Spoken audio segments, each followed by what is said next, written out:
네, 여러분, 저희 13절부터 다시 시작할게요. 38페이지입니다. 13절에 이렇게 시작하죠. 루시 이르되 내 주여 내가 당신께 은혜 입기를 원하나이다. 나는 당신의 하녀 중에 하나와도 같지 못하오나 당신이 이 하녀를 위로하시고 마음을 기쁘게 하는 말씀을 하셨나이다 하니라.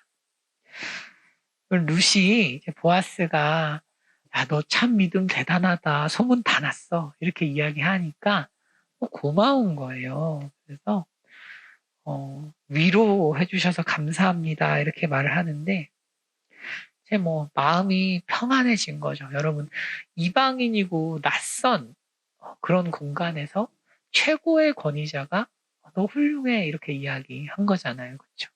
그러니까 안전을 느낀 거죠. 그러면서 룻은 자신이 그런 친절을 받을 만한 존재가 아니라고 겸손하게 표현을 하고 있어요. 참 이게 사람이 조금만 은혜 받으면 교만하게 반응할 때가 있잖아요. 그렇죠? 마치 원래 내가 받아 마땅한 거라고 생각하면서 살 때도 많은데 이제 룻이 그렇지 않은 거죠. 이게 하하 세계관의 묘미인가 그렇죠. 아시죠? 하하 세계관 저만 아나요? 저만 TV를 보는 건지? 요새 여러분들은 TV를 잘 안 보는 세대니까, 그죠? 어쨌든, 그런 거라면서요. 자기가 굉장히 뛰어난데 잘 모르는, 그게 이제 하하 세계관의 매력이라고 하는데, 룻이 그런 거죠. 사람은 자기 잘난 거 아는 사람은 좀 매력 없잖아요. 그렇죠? 그러니까 사람이 자기가 잘난 걸 아는 사람 되게 매력이 좀 감소되는 측면이 있어요. 늘 겸손하고. 좀 이렇게 자기가 좀 잘생기고 이런 거 알아도 좀 난 별로야 뭐 이래야 되는데 또 잘난 값하고 이러면 좀 곤란하잖아요, 그렇죠? 이제 루시 보아스가 주는 은혜를 감사하게 받은 거죠. 14절에 보시면 식사할 때에 보아스가 룻에게 이르되 이리 와서 떡을 먹으며 네 떡 조각을 초에 찍으라 하므로 룻이 곡식 베는 자 곁에 앉으니 그가 볶은 곡식을 주매 룻이 배불리 먹고 남았더라. 이렇게 돼 있어요. 보아스가 가족이니까 여러분 이 당시에 가족이라는 개념이 밥을 먹는 거죠. 그렇죠? 사실 이제 밥을 이 당시 사람들은 아무나 하고 먹지 않죠. 사실 지금도 그렇죠. 지금도 우리가 식사를 아무랑 먹지는 않잖아요. 식사는 공동체의 구성원으로 받아들이는 하나의 행위인 거예요. 지극히 보수적인 유대인 공동체 사람인 보아스가 모압 여인, 음란함의 상징인 모압 여인을 어쨌든 한 가족으로 받아들이고 있는 이 모습이 참 아름다운 거죠. 여러분, 이게 교회의 모습이라고 할 수 있어요. 우리는, 저도 그렇거든요. 저도 이렇게 사역을 하면서 느끼는 것 중에 선입견 같은 게 다 있지 않습니까? 그럼 부교역자로는 누가 제일 좋을까요? 담임 목사 입장에서는? 그럼 저희 업계의 비밀을 하나 알려드리면 부교역자는 누가 제일 좋을까요? 목사들이 제일 좋아요. 교회 문화에 익숙한 사람이 좋은 거죠. 근데 부교역자한테 부흥을 시키라고 하겠어요? 그런 건 아니잖아요. 그게 아니고 교회에 일 없이 무탈하게 교회를 하나로 화합하면서 갈 수 있는 교회에 익숙한 사람은 부교역자로 목사들이 제일 좋거든요. 제가 왜 이 말씀을 드리냐 하면 그만큼 우리가 어떤 믿음을 증명했다고 해도 바로 한 가족이 되는 게 쉽지 않다는 거예요. 믿음이 아무리 좋아 보여도 이 사람이 살아온 과정, 배경에 대한 신뢰를 하기가 어려운 거죠.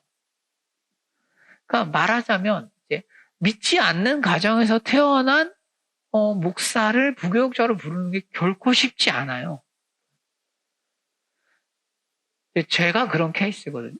근데 이제 보면서 길성 목사님 믿음이 참 좋으시구나 이런 생각을 했는데, 그러니까 어떤 말씀을 제가 드리고 싶냐 하면, 교회 공동체에서 우리가 어떤 사람이 믿음으로 뭔가를 잘 했다고 해도 한 가족으로 받아들이는 데까지 원래 시간이 걸린다는 것입니다. 그런데 보아스가 그걸 해내고 있는 거죠. 보아스가 선입견 없이 그 사람을 받아들이고 있어요. 오직 믿음이라는 조건 하나로. 이게 하나님 백성이라는 거죠. 그래서 성경이 일부러 이 얘기를 하고 있는 거예요.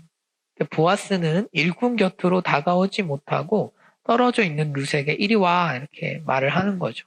룻이 뻘쭘하게 서 있었겠죠? 그래서 섞이지 못하고 애매하게 있으니까 일로 와 이렇게 하고 일꾼 룻을 불러서 떡을 먹어 이렇게 말을 한 거죠. 여기에서 룻이 배불리 먹고 남았더라라는 표현을 쓰는데, 여러분 이 표현을 어디서 본 것 같지 않으세요?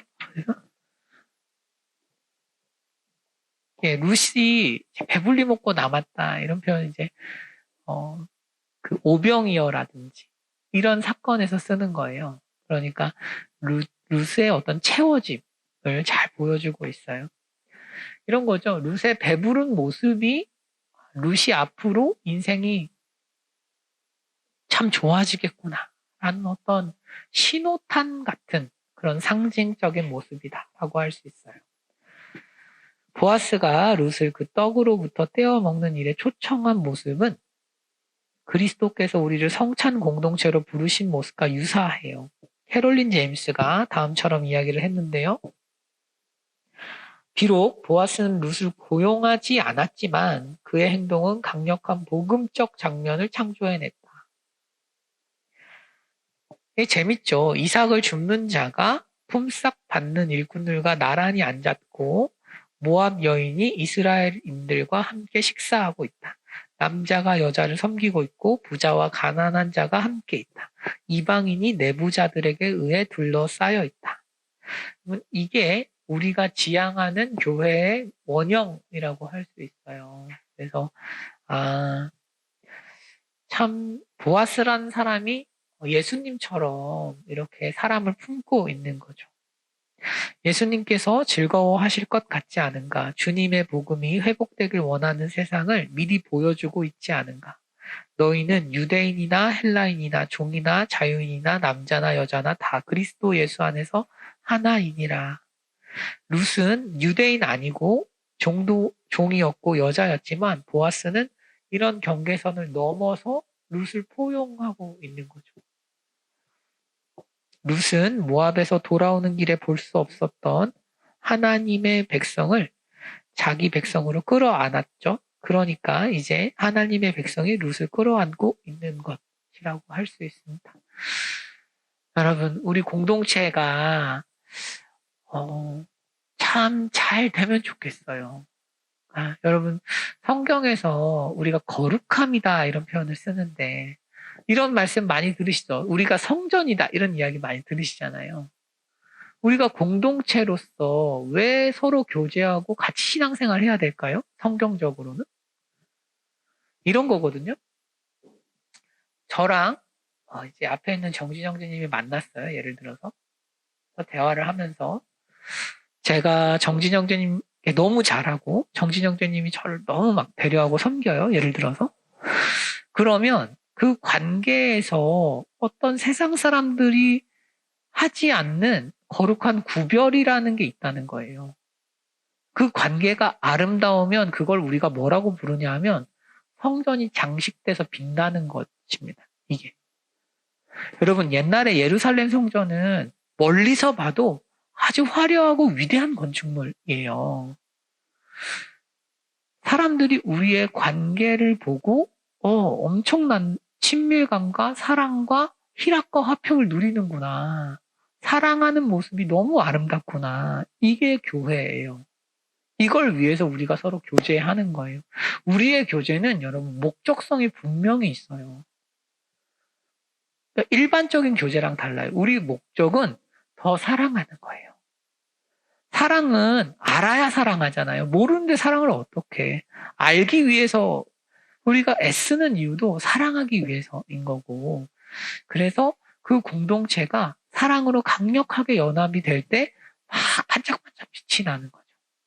영적으로 막 빛이 나서 세상 사람들이 알아볼 수 있게 되는 거죠. 그래서 이제 요한복음에서 그런 말씀하는 거예요. 너희가 서로 사랑하면 사람들이 내 제자인 줄 알 거야.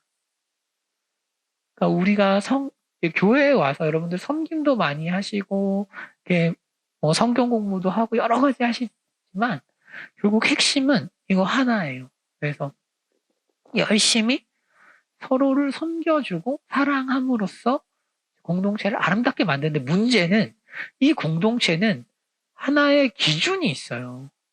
아무나 사랑할 수 없어요. 여러분 이거를 분명히 알고 계셔야 돼요. 사랑이라는 것이 굉장히 복잡한 개념이에요.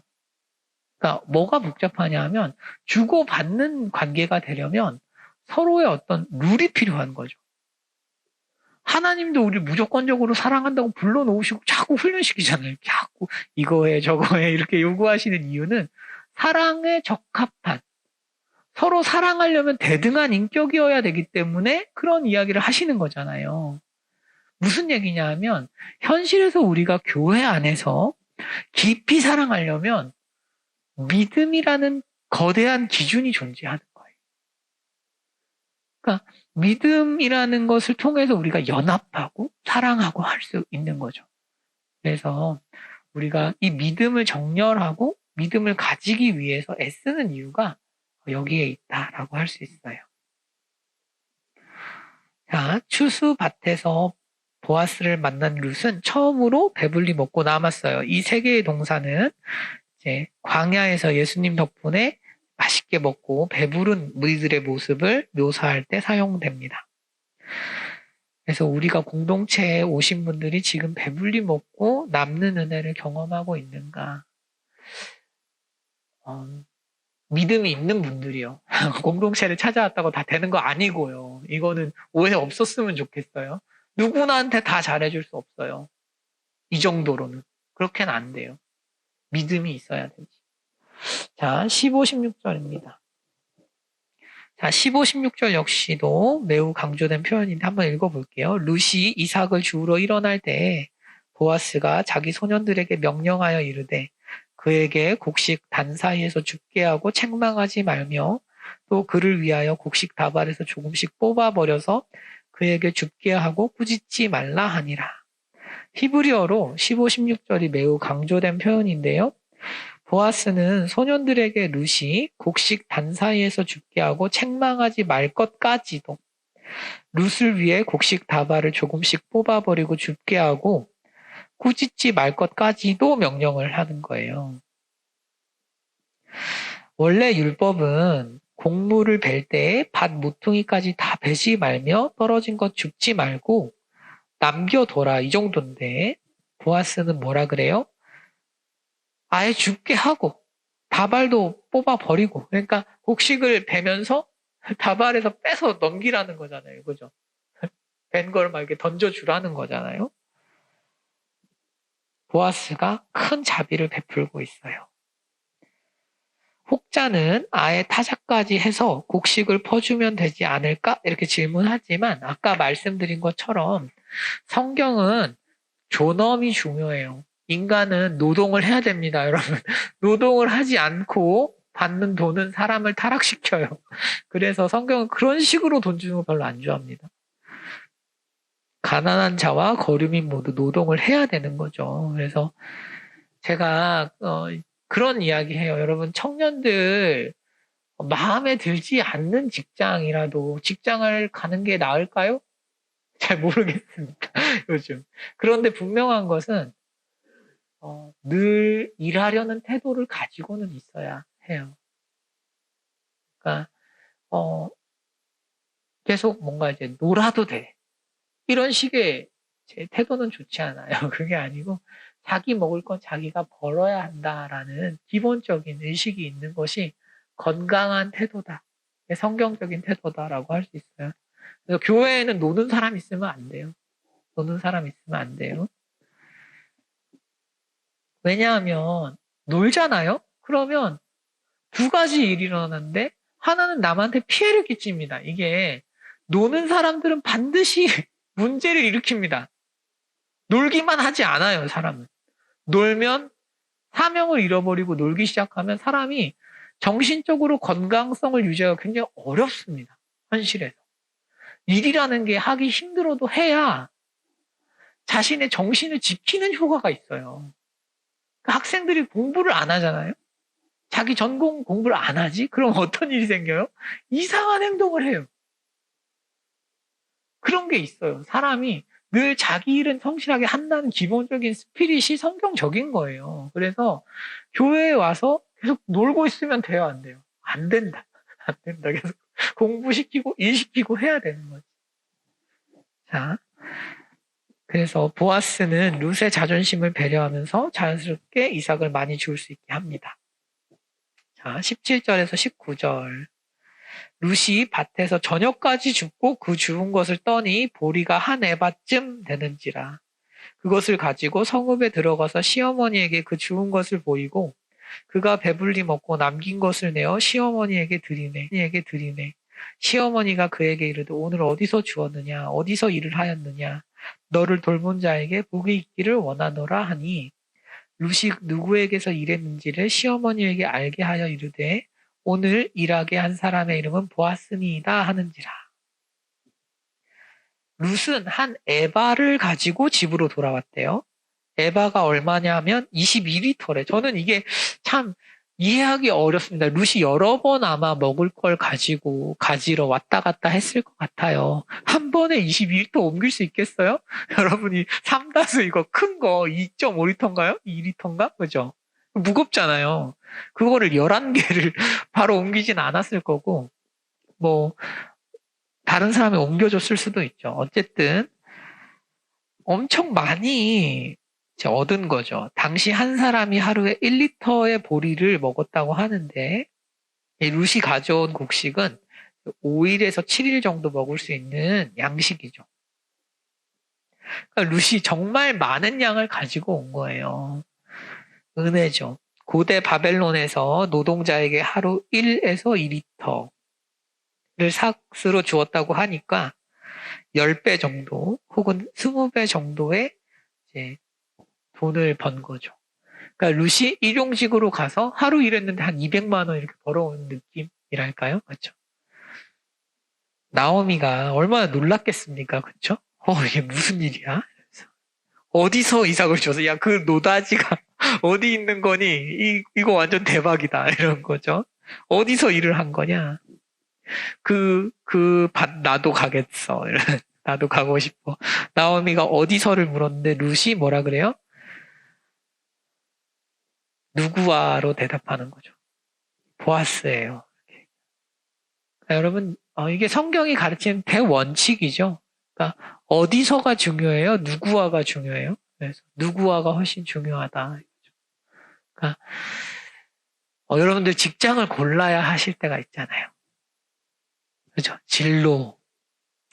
또 조건은 여러분들 이제 현실적으로 결혼을 이제 상대로 상대방을 만나려고 하다 보면 또 교제를 하려다 보면 사람은 좋은데 조건은 안 좋고 뭐 사람은 별론데 조건이 좋고 고민되는 그런 갈린 길들이 있을 수 있어요. 그런데 성경의 대답은 명확해요. 뭐예요?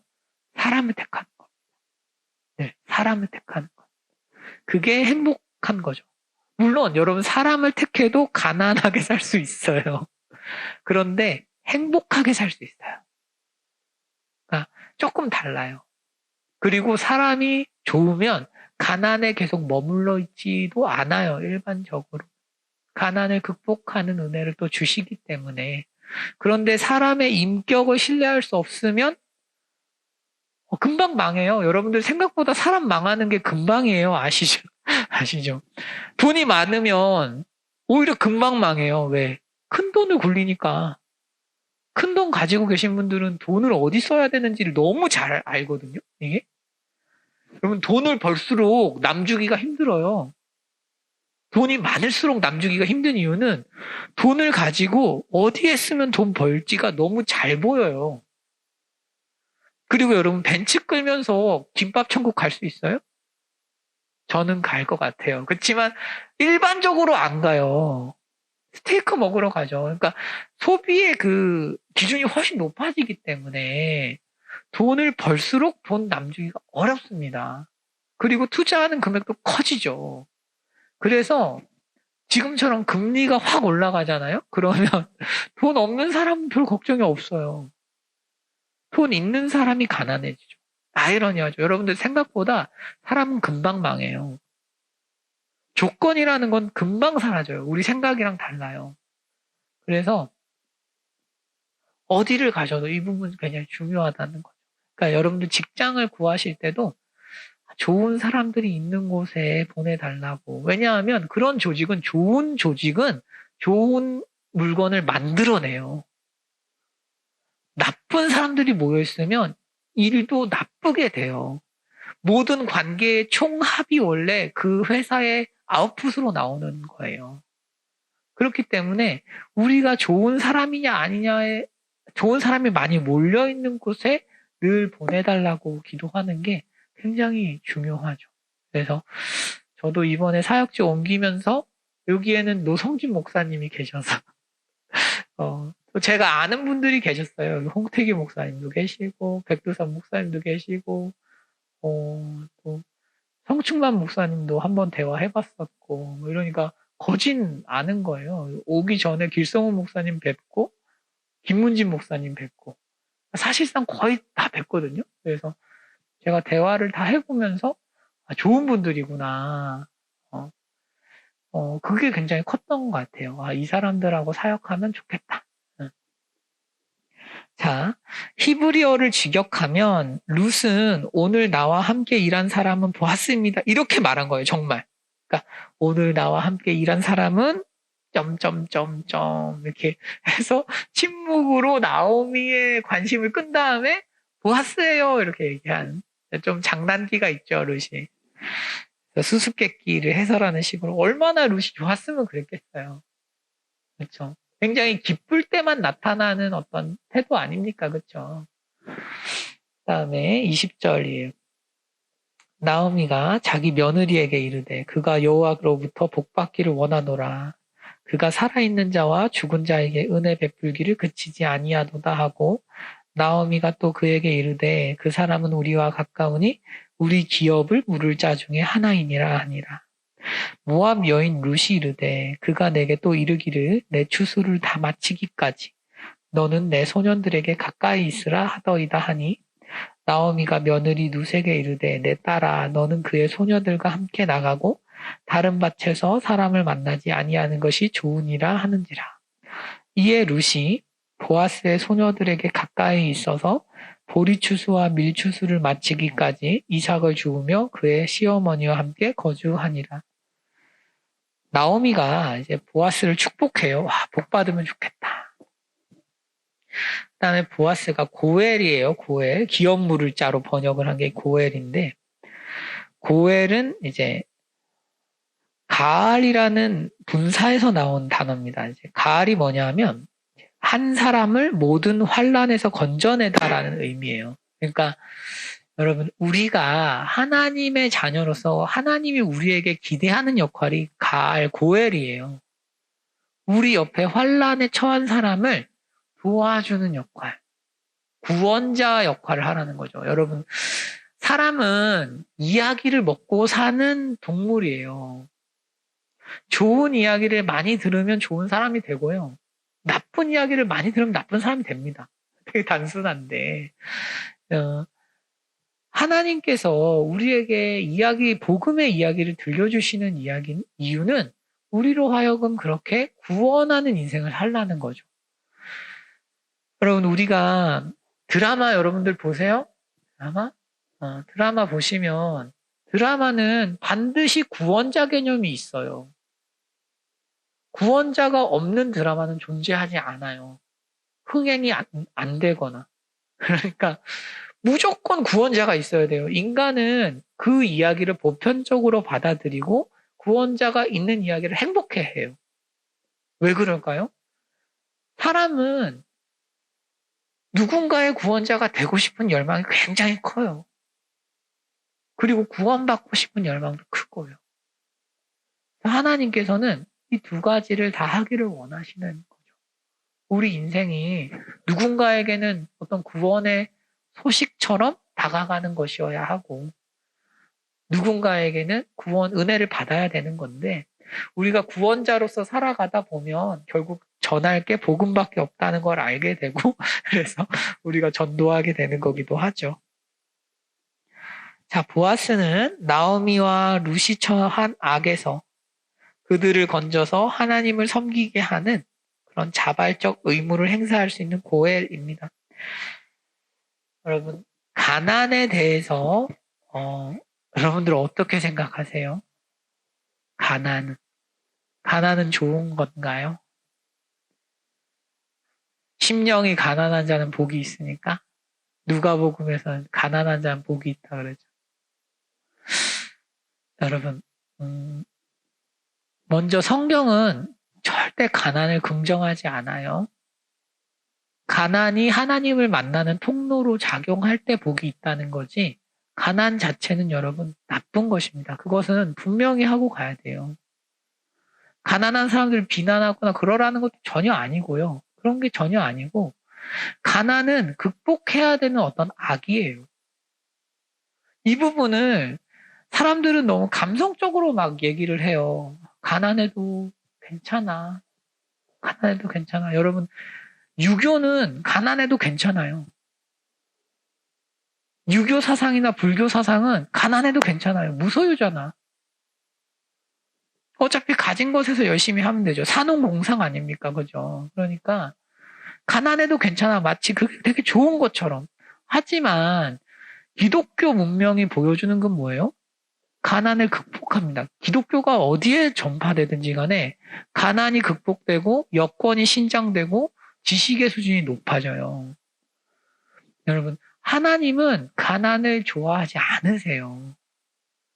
여러분, 저는 사역자로서 진짜 성도님들이 가장 많이 오해하고 있는 개념이 가난인 것 같아요.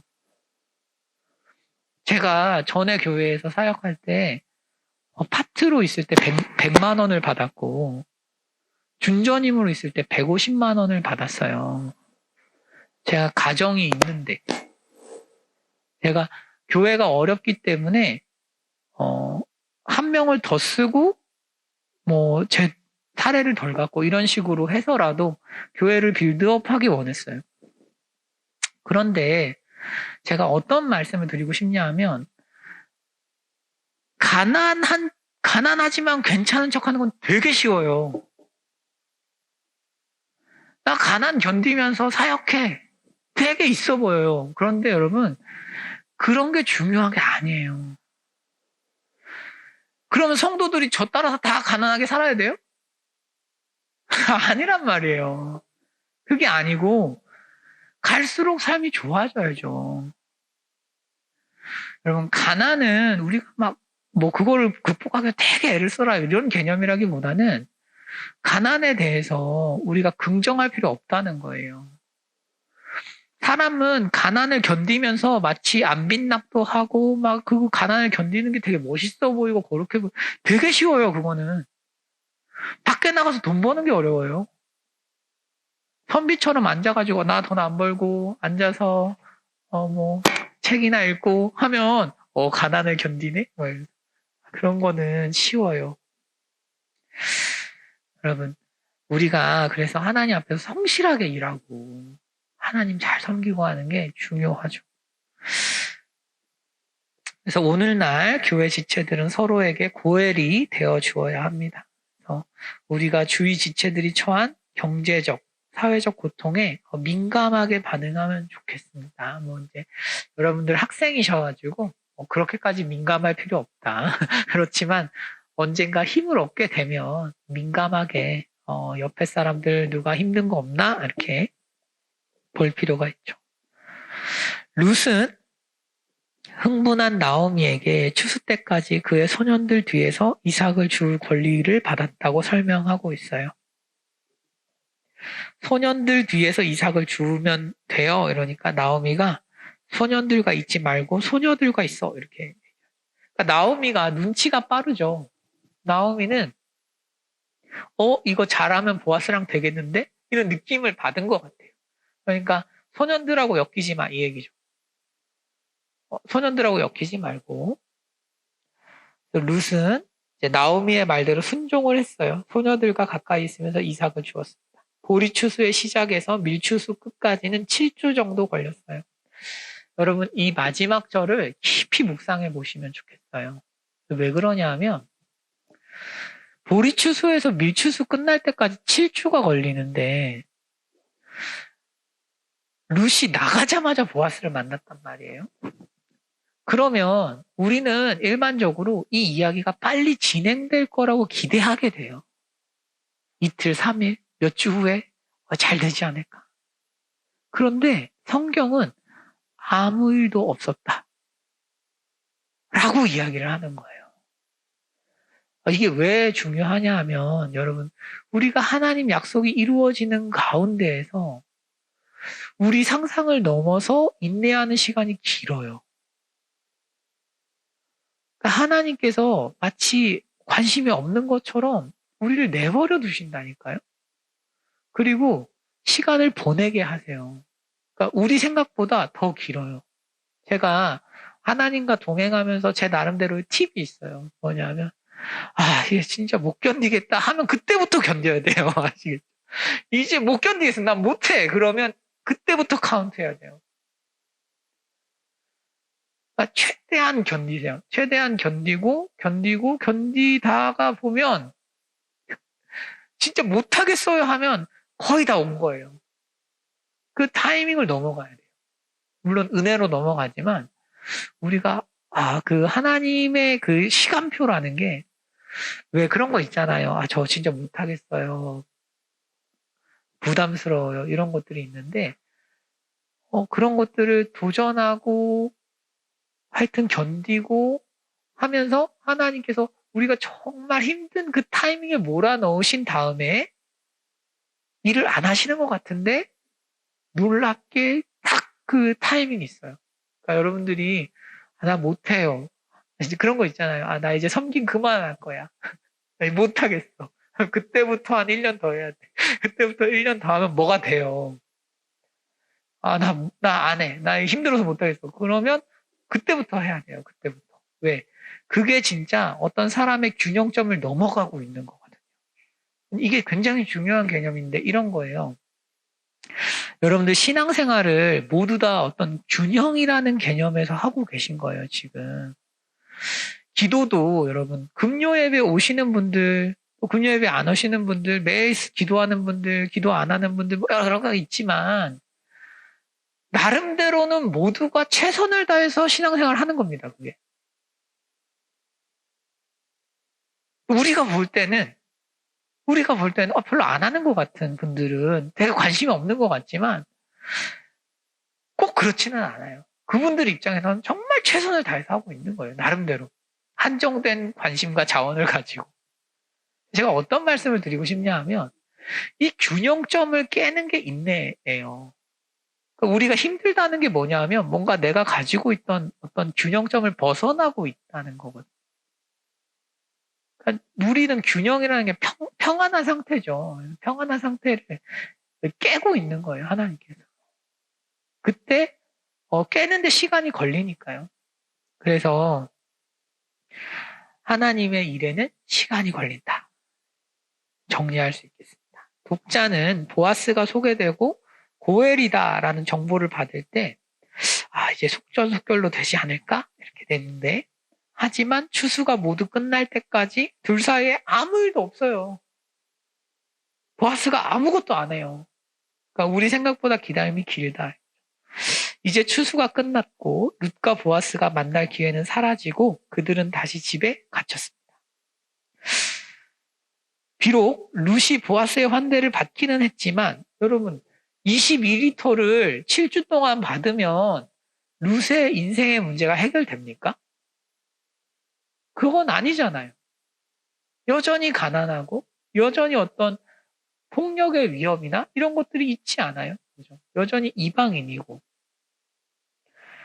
이런 어려움을 하나님은 알고 계시고 보아스를 예비하신 거죠. 여러분 이게 우리 하나님이 우리에게 가지고 계시는 정말 제가 얼마 전에 그 1타 스캔들을 봤어요. 그 이제 강남의 올케어 의대 올케어만 말 그대로 하나님께서 우리를 바라보실 때 올케어예요. 정말 우리를 보시면서 이걸 해주면 충분하지 이렇게 생각하지 않으세요. 하나님은 우리 인생을 향한 토탈 솔루션을 다 가지고 계세요. 우리는 결혼 생각하잖아요. 주님은 가문 생각해요. 우리는 직장 가는 게 중요하죠. 주님은 직장에서의 위치까지도 다 보고 계신 거죠. 그러니까 달라요. 우리 주님은. 그러니까 주님이 일하시는 게 언제나 옳고 우리 그런 주님을 믿고 있으니까 여러분들 주님께 소망을 두는 은혜가 있으면 좋겠습니다. 네, 다 했네요. 여러분들 다음 주에는 좀 빠르게 해보겠습니다. 제가 기도할게요. 사랑하는 하나님 아버지, 저희가 오늘 룻기 2장을 살펴보았습니다.